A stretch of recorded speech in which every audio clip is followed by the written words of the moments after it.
everyone, and welcome to our latest video for English touring opera in the series Warm Technical. Now, my name is Bradley Travis, and I'm the associate artist at English Touring Opera. I was meant to be performing the roles of Curio in Giulio Cesare, Mr. Higginbottom in our new opera for young people with special needs, The Extraordinary Adventures of You and Me, covering the role of Guglielmo in Così fan tutte, and performing the role of Brother Bradley and singing bass solos in Bach's The St. John Passion. Now, unfortunately, because of the COVID-19 crisis, our tour had to be cancelled. But as freelancers, we're very, very grateful that English Touring Opera were able to pay all of our fees for the whole tour. And so we wanted to give something back.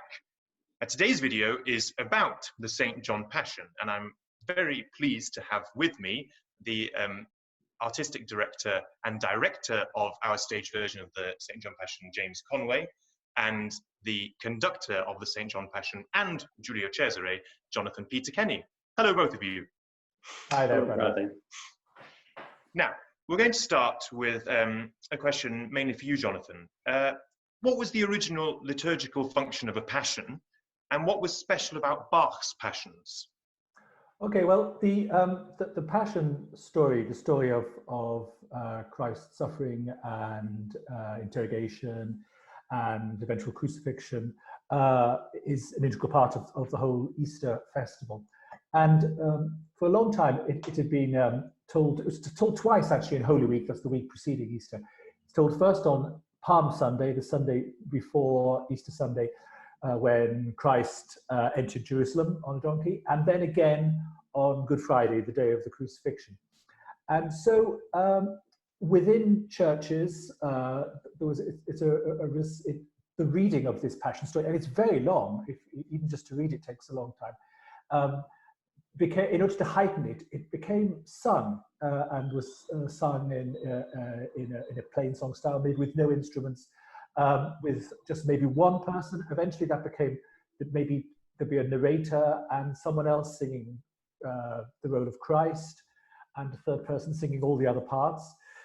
And over the years, it developed into something larger, a much bigger sort of celebration of the event.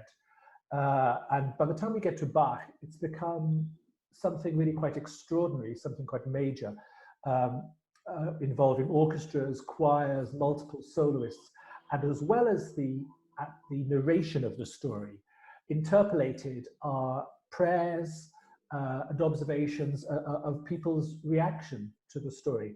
And so it went from becoming a sort of maybe, I don't know, a 20-minute plain song type declamation of the story, to eventually a huge performed event with orchestras, as I'm quite going to say, which took probably, well, in the case of the St. John Passion, an hour 45, and the St. Matthew Passion, just over 2 hours. Yeah, and it's really interesting with Bach, isn't it, that particularly the St. John Passion is incredibly dramatic and it's so succinct. James, did that come into it when you were thinking about doing a stage version of the John Passion? I discovered the Matthew Passion on a set of old LPs at my brother's summer cottage one time when I was there on my own. And I think I probably left a few scratches on those LPs that I've never confessed to him because I played it so much. And then in first year college, I bought a recording of a really old recording, secondhand, I think, of the John Passion. And I think I played those until there were no more grooves, because I just found the storytelling in it compelling, full of possibilities. I was never interested in doing a sort of staging where people acted out the parts of, high priests and Judas and Jesus and the Marys and all that stuff, because I just thought that I'm sure that was very beautifully done in Passion plays, and I remember seeing a whole set of Passion plays when I was in university and thinking they were kind of great, but I guess I was more interested in making a dramatic version that would make the story just rocket and give you moments for reflection on the story, which is of course what Bach does, by having these four soloists with arias reflecting on the action, and then choirs in the chorales commenting on the action. So I thought, what a brilliant kind of storytelling this is, where it's told with urgency and at a master's pace, master storyteller's pace. And then you pull back and pause, and there's a comment. This is how that makes me feel. This is how this affects me in my life. So we not only get the character of the storyteller and the characters in the story, but we get the characters of people who stand for listeners. Just like now, people are watching two listeners and one person talking, and that somehow makes more interesting what the teller is saying, because you can see people responding to it. But I thought there was a possibility for really intense listening from everyone on stage to the story and to the music, and that listening as an act would become dramatic if we supported it physically and we didn't do anything hokey. We didn't try to make anything up, and we didn't have a donkey coming on stage or anything like that, but we just activated listening to this fabulous story and to this most speaking straight to the heart music. And we sort of called it loving attention, didn't we, in rehearsals? And I think it was, singers maybe don't find that too difficult, but I think it was quite odd for members of the orchestra, wasn't it? Yeah, Jonathan, I think absolutely. I think because members of the orchestra on the whole tend to imagine if they sit still during a performance and they're not doing anything distracting, that they have disappeared. But of course, they are on stage, they are very present. And actually, I think the audience inevitably does still see them and look at them. And actually, if someone is just trying to be neutral, they can appear to be disengaged. So we were very concerned to encourage all members of the orchestra to participate. We kept saying, even when you're not playing, you're still participating, you are still performing. And that was the same message, actually, of course, we gave to the choirs, that we didn't want the choirs sort of head down, buried in their books. We wanted them listening and following. And at the same time, that's hard for them because they know the bits that they're in, but they're probably not as familiar with all the joining sections. So we were asking them to really take a risk to lift their head out of the copies. And actually, this time around, there was a terrific thing when we went at the rehearsal with the Collegium Musicum, who had previously performed with us in the St. Matthew Passion, where we'd given them the same message. And I remember I went into my first rehearsal with them this time, and I said, now, you probably remember, we need you to engage, we need you to listen. You can't just bury your head. You've got to follow. And they said, oh, no, we really took that on board from our last project with you. And it's informed all our concerts since. And I think, and they are now very involved with loving attention in everything they do. And how do you think that loving attention, or how we stage the Passion, how do you think that affected, or what were you willing to take on in the music? I think the whole orchestra, everybody following and supporting whoever is playing, because the arias go often down to very small groups of players in the choruses, big choruses, and the chorales. Everybody just about is playing, and then suddenly we'll have an aria with two oboes and a bassoon and the continuo and a singer, and so suddenly it becomes very chamber-like. And I know, I've like you, Bradley, I've sung this piece many times. I've also sung it with sort of modern symphony orchestras.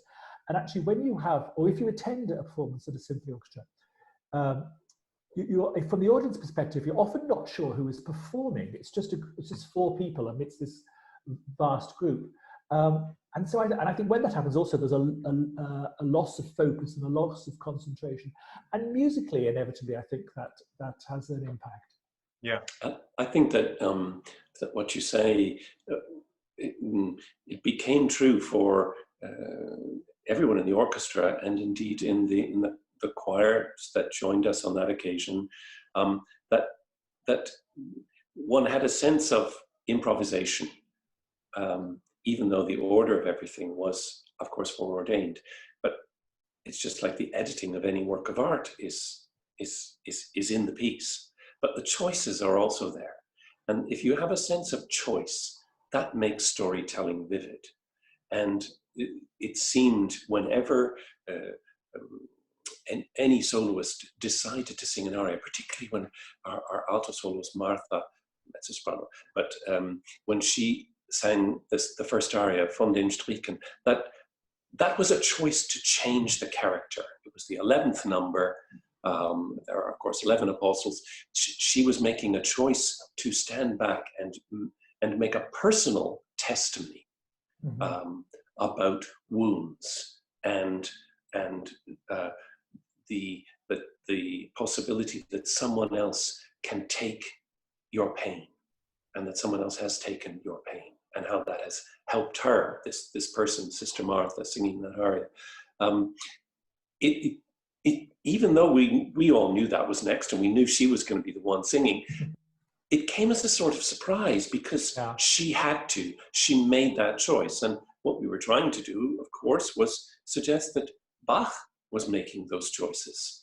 Bach was making responses to the beautiful text of John, and was making pauses in the beautiful text of John in order to tell the story better and more personally, in the exact interest of evangelism. And I think actually the fact that, as you say, that everyone is, she's choosing to speak, but everybody is participating. So because they're in their listening and their engagement, it means then that the aria is not a separate event of somebody completely detached from the chorus. Actually, the aria is them as well. They share in and participate in the thoughts of the soloist, as do every single member of the orchestra, because actually all the orchestra in this production are performers and participants in this communal event, which is what I think it became. But did it give you a chance, Jonathan, including the aria Himmelreise, which isn't often performed? Was there something in the making of that choice that you felt was suited to the context of this presentation? I think for Himmelreise, of course we had children's choirs, and it was an opportunity to give them something much more than the chorales that we gave them. It was a real opportunity for them to have sort of moment in the sun, and especially I think in such a dramatic number as Himmelreise, which for people who don't know, it is the aria is just for the tutti bass section, a bass soloist, two flutes, and a soprano chorale, which we gave to the children. And so similarly then, it felt, I think it was good that the children had a chance to step up. And then none of them would have ever heard Himmelreise before, probably, No. or looked at the text, because one thing we certainly found in performing it, and the text is psychedelic. Yes. It's absolutely extreme, and it seemed obvious that it had to be performed by the other bass soloist, the person who was singing many of the words of Jesus, and who was then singing that very charismatic the spirit of evangelism aria toward the end of the Passion. But that he had to go through, we of course, we imagined that this was his first testimony before the group, and that's why the iteration was so, the images were so vivid and quite terrifying, and a real pledge about, actually, the word is, I choose Golgotha over the shifting sands of other kinds of dwelling on earth. I choose this thing that will last. And a very intensely dramatic moment of making a choice, in a way, making a choice to be one of the group. But I'm getting ahead of myself. No, I think actually, it's a sort of Gethsemane moment, isn't it, for the bass soloist, the sort of, first of all, requesting that this cup pass me by, which is what Christ said on the night before Friday. But then, as you say, an absolute decision to engage. And you use the word psychedelic, and actually the scoring is psychedelic. I mean, it's so crazy. Bass soloist, bass instruments playing an extravagant, really rhythmical, pulsing counterpoint, and then two flutes and sopranos. I mean, it's crazy. it's worthy of Berlioz. It's just so stupid, but it works. And the innocence of the children's voice matched with the flutes against this powerful anguish going on in the bass is extraordinary, really extraordinary. Yeah, I think it's a good point for us to actually talk about, how we split up the voices and these different characters that we made, because that moment was, in the one that we actually broadcast, it was Brother Stefan's first moment to speak about his feelings, or would have been Brother Ed in some other performances, because I thought it was quite a shocking moment for the other characters, if you like, that we were playing, that this person who we were imagining had just come into our meeting should come out with these extraordinary words. But first, James, how did we sort of split up the evangelist and the other characters, and then how did that lead to the brother and sister idea? Well, partly it was pragmatic to begin with, because there's a question of pace. And I love all kinds of passions. I'm going to all kinds of performances of them.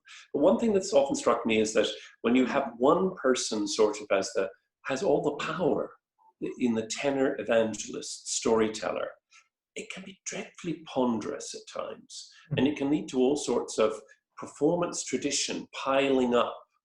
And performance tradition is a lovely thing and worth studying, but one doesn't want to become a prisoner of performance tradition. One wants to constantly re-examine performance tradition. Yeah, you want it to be genuine. You want it to be there for a reason. And I have felt sometimes that it was really there for vanity more than it was for storytelling. So in dividing it, the text of the evangelist, which is a tenor role, primarily between the two tenors we had, each of whom was then going to sing one aria, it meant that it could become conversational, or someone can deliver a piece of text, and then there's a little section in brackets which says, this is important too, don't forget. It gives you the dramatic presentation of what we have here, a sort of split screen. So while John is in the courtyard, inside, listening to the interrogation of Christ, Peter is without, hovering by the warm fire in a different context, afraid to come in, but it gives you a sort of presentation in stereo. So while one rushes forward with the course of the interrogation, then someone suddenly says, and in another corner, this is what was happening when a maid was simply speaking this text. And at the foot of the cross, this was happening while at another. So that was a start, dividing up the evangelist. Also wanting to empower women in the telling of the Passion story. And so it fitted vocally for a woman to sing some of the words of Jesus. And it also gets you out of that kind of gilded feeling that you can get around the words of Jesus, which is lovely really, but it tends to give it less meaning rather than more, because the character is a man, is a person in the drama at this point. And that's a very important feature of the Gospel of John, but we'll go on to that and on maybe. So we're dividing the evangelist. We wanted also the soprano to sing some of the tenor lines, and it worked out that the alto could sing some of them that fitted well. And then we just worked on that division so that it would have maximum pace. And that doesn't mean always fast, that means studied pace. So it moves along quickly and then holds back and prepares, so that as if an expert storyteller were doing it.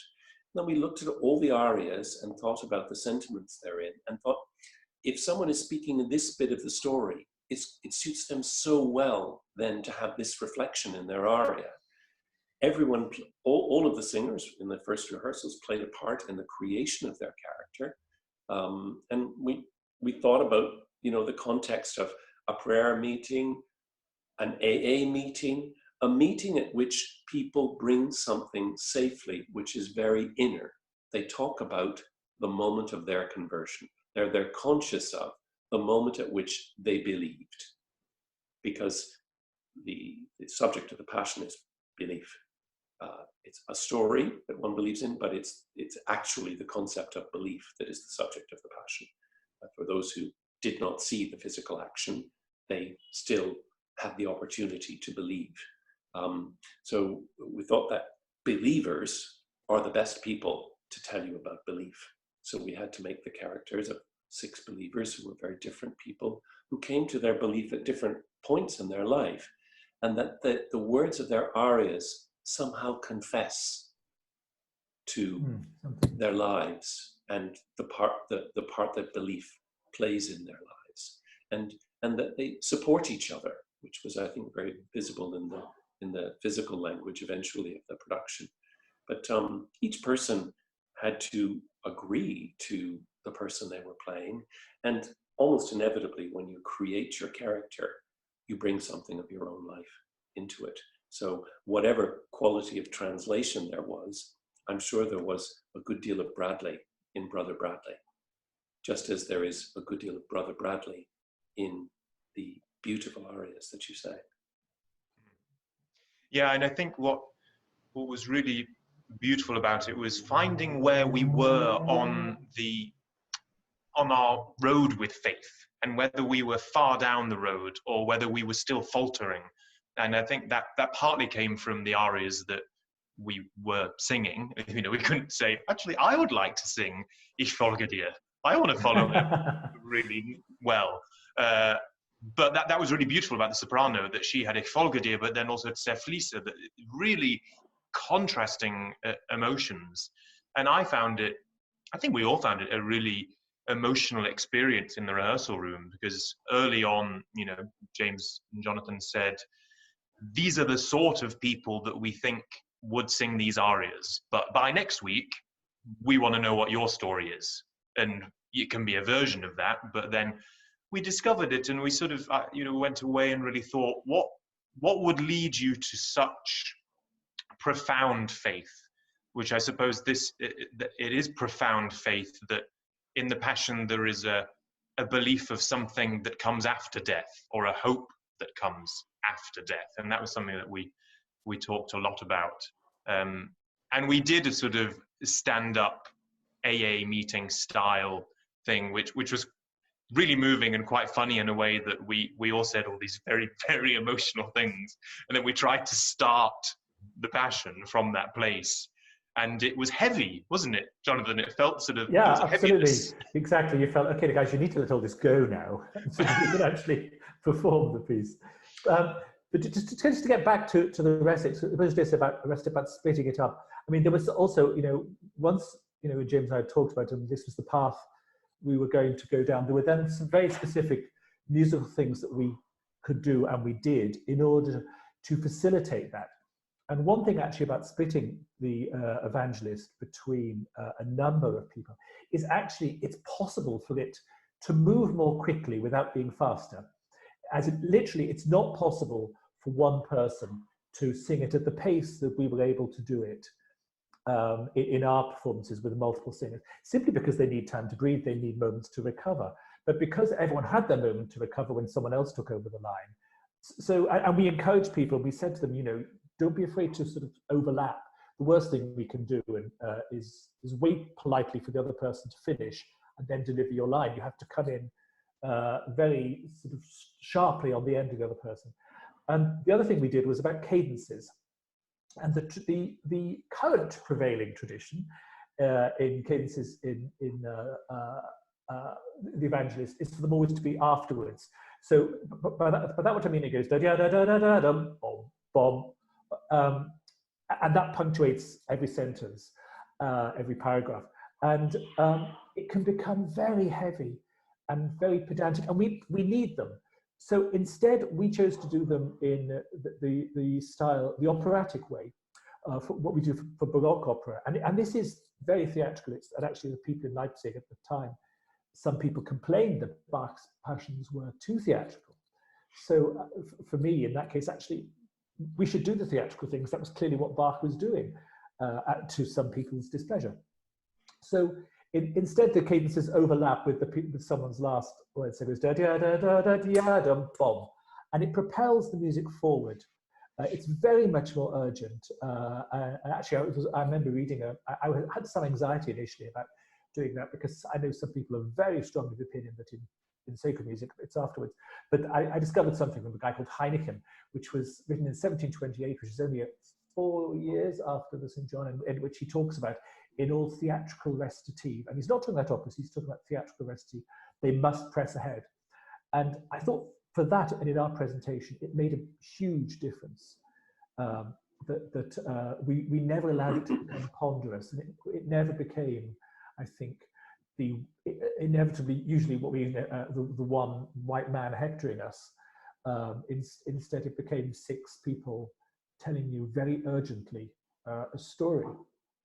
I think it really helped to have that, and then be able to springboard, if you like, into the chorales or into the numbers or into the arias, because people say that the St. John Passion is the perfect balance of aria and chorale and chorus and recitative, I suppose. But because we could be taking the in-breath on a chorale, for example, as the evangelist was finishing what they were saying, that the story never let up. Yes, I mean, James and I talked about every chorale. It wasn't like there was a chorale tempo, a chorale style. Each chorale was different because of what had happened, and so they had different moods, different speeds. But also with the arias, actually, this is also with the cadences. One thing I noticed in the preparation of this, something which had never occurred to me before, which is that very unusually, but in the St. John Passion, Bach ends his recit in the same key as the aria. Now that, for instance, in a Handel opera, that never ever happens, never ever. And actually, for other composers, it's so unusual. And so it seemed to me that rather than repeat a cadence, we had lots of opportunity to overlap. So what was the final cadence of the recitative became the first notes of the aria. And similarly, I thought that the fact that the arias could follow attacca straight in immediately, hard on the heels of the recit, it increased our sense of direction all the time. And through the course of the evening, you had this overwhelming sense of propulsion as the story got more powerful, more dramatic, and more involving. I think that dramatic tension was also kind of heightened by orchestral members standing up or moving around. You know, when you had, I'm just particularly thinking about the beginning to Erwäge, or at the beginning, no, actually in the final chorale, when members of the string section stood up, sort of to propel us to the end. You know, we need their help. They need to be on their feet to make these final sort of pleas. And then I think physicality was quite an important thing in our staging. I'm also thinking of the beautiful moment with Tim Morgan, countertenor, sitting in front of Gavin,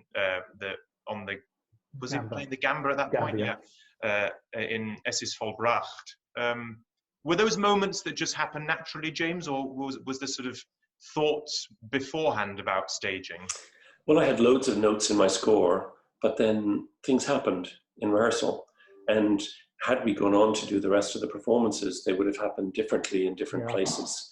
Everywhere, when we worked on a John Passion, or indeed the Matthew Passion before, we've exploited the building to get close to the audience, because the act of evangelism is a going out.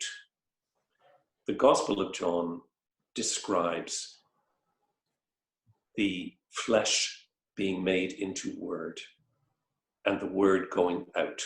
20 years to recreate an experience I had in the Apollo Theatre in Harlem at Easter time, when I still remember Sister Charmaine Adams and her group performing the fabulous spiritual I've Been Changed. And I was just in love with the idea that art can change and enhance, and trying to find that. And I think I must say, This Most Perfect Passion is a vehicle for that. Yeah, and one of the most sort of tragic things about this situation for us was that we couldn't take it out and, you know, evangelize in a musical way, I suppose. You know, I'm not speaking for everyone, but we weren't all sort of Christians wanting to get the message of Jesus. It was very much that message, and we wanted to get it out there. And one of the big things that we do with these passion projects is we collaborate with these many local choirs. You know, it was sort of around 3 choirs per venues. And Jonathan, you were doing already some of the rehearsals for those choirs. And what's it like working with the local choirs? It's fantastic. I mean, it's hard work. It's jolly hard work. And, you know, they are usually quite daunted by, you know, appearing in this. And so, I mean, it's very important that you know, I go out and you also went out, Bradley, to some of the choirs. And because it's important they have a contact with us before the day, because to explain, we, the orchestra and the soloists, we have rehearsed a lot, and then each performance, as I say, the choirs are different. So the rehearsal on the day is crucial. So everyone's rehearsed independently. Then on the day we assemble the concert, and for the choirs, usually I found they usually had a moment where they wobbled, where they were suddenly worried that they were doing it wrong. And they all had, I have to say, they all had this fear of the conductor, who a lot of them imagined was going to turn up and shout at them and tell them they were doing it all wrong. But you did. I shouted in a very loving way. So I think it was really important actually that they met. I mean, that they met me on the occasion they could, or they met Bradley. Or there was already an ally in the room for them, because they're suddenly daunted to have adults with them and this orchestra in front of them.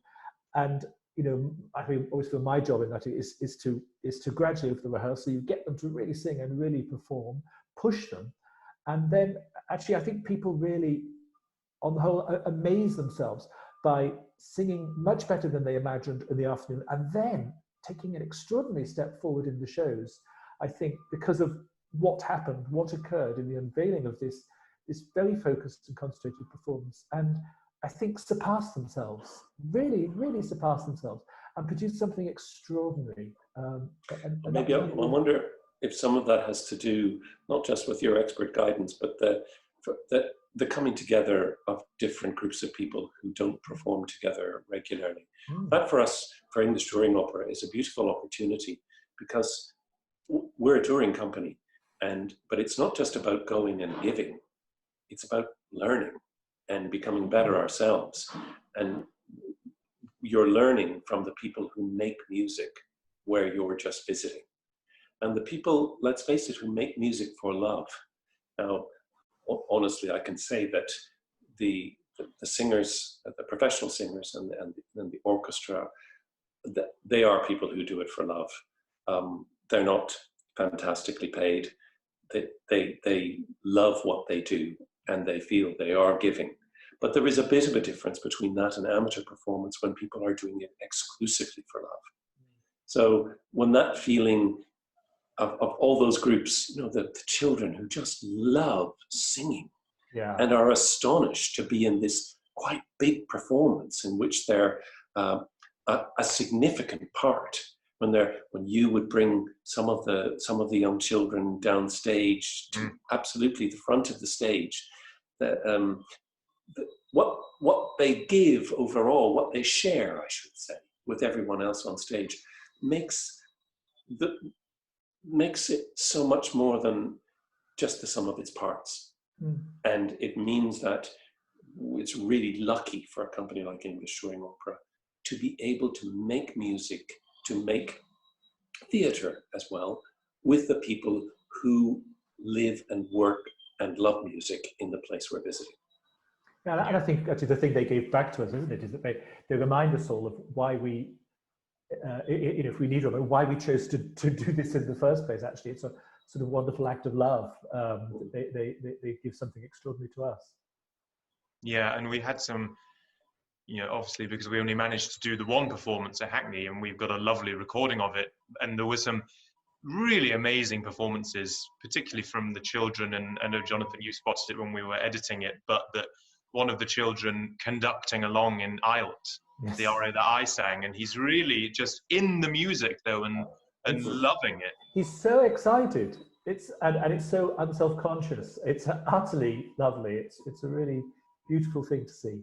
And just to note that one of the things that we did with that recording was that we invited choirs who we were meant to perform with to send in their versions of certain chorales, which was a really moving way of of bringing people together, making music in a remote way, as we're being forced to do, but also because we wanted to reach out to those people, because we really did want to go and perform with them.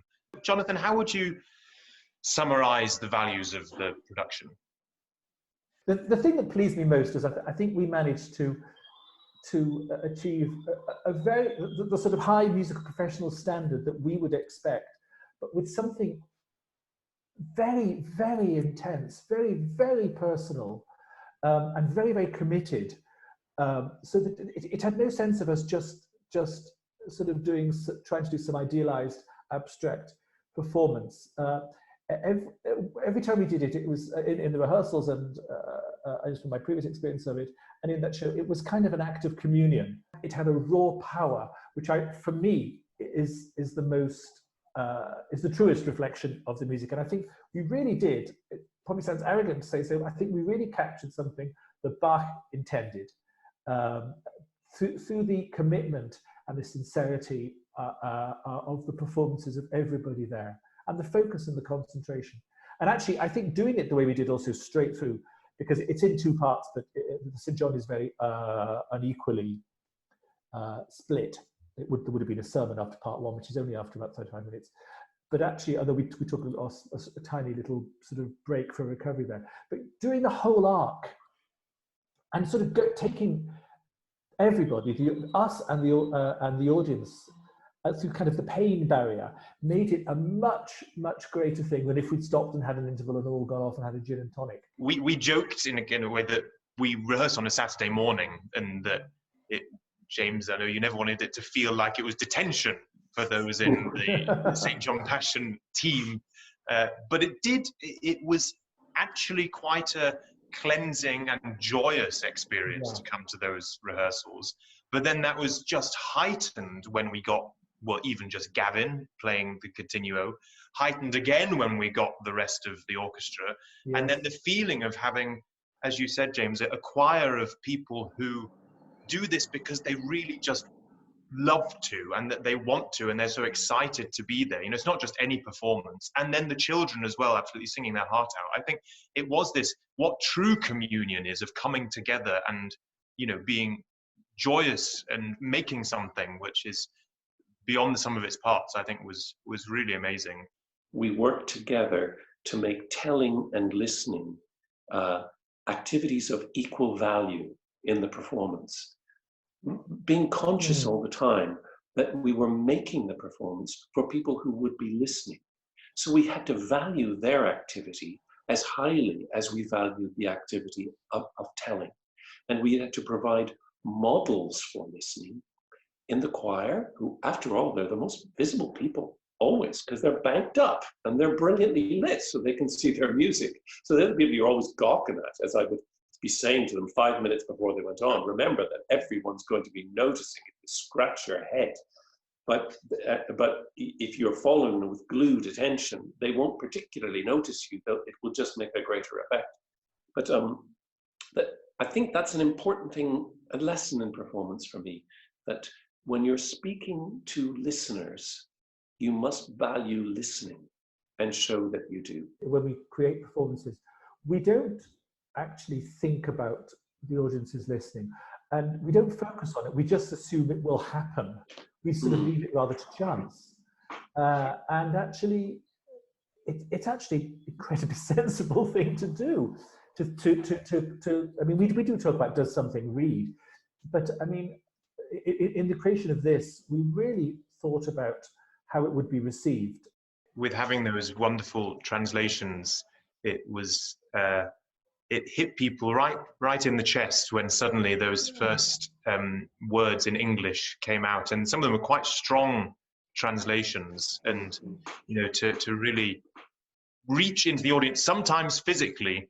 You know, I think one of the great moments is when Stefan went out to sing Mein teurer Heiland, which one of the most beautiful evangelistic moments, where he ends up saying yes. That moment with Stefan in the audience, I think, was balanced in an inspired way by Richard Dowling in his first aria, Ach mein Sinn, being so unproductively preoccupied with his own guilt that he didn't know how to go on, and left the stage in quite a different way, going away from the stage and going toward the audience, but not positively, not constructively, not knowing, still too imprisoned by his feelings. Anyway, that would be, we'd have to just get people to watch the blooming film again now and see if all of this talk actually is there at all.